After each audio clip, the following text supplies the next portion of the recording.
کچھ ایسا بنو کہ تمہیں دیکھنے والے تمہاری تربیت کرنے والے کے حق میں دعائیں کریں۔ ہو سکے تو کسی کو اس طرح دو کہ وہ دوبارہ مانگنے نہ آئے بلکہ آگے دینے والا بن جائے۔ اللہ کے ہر فیصلے پر مطمئن رہیں، کیونکہ اللہ وہ نہیں دیتا جو آپ کو اچھا لگتا ہے، بلکہ اللہ وہ دیتا ہے جو آپ کے لیے اچھا ہوتا ہے۔ لوگوں کے محل دیکھ کر اپنے آپ کو غریب مت سمجھو، کیونکہ امیر اور غریب کی قبر ایک جیسی ہوتی ہے۔ والدین پر بھی اتنا یقین رکھیں جتنا دعاؤں پر رکھتے ہو۔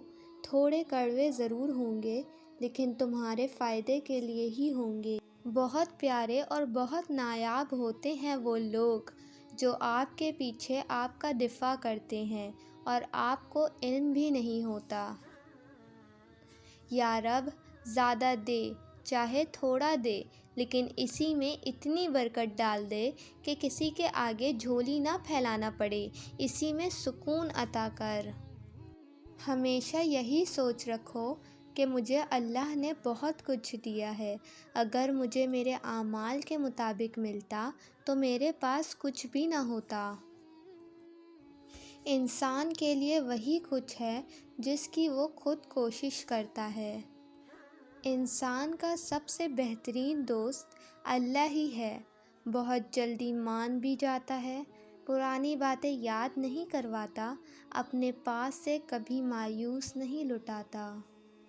آپ وہ نہیں جو دوسرے لوگ آپ کو سمجھتے ہیں، آپ وہ ہیں جو صرف اللہ جانتا ہے۔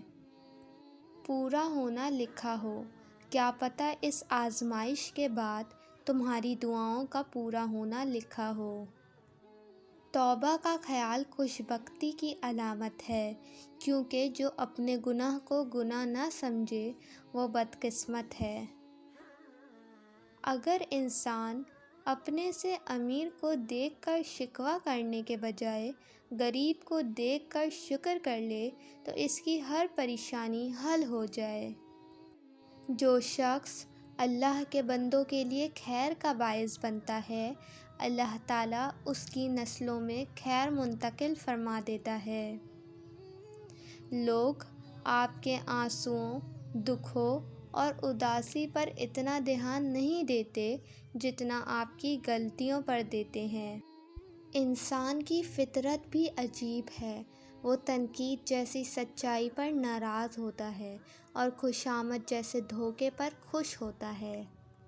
وقت اچھا ہو یا برا، اللہ کبھی ساتھ نہیں چھوڑتا۔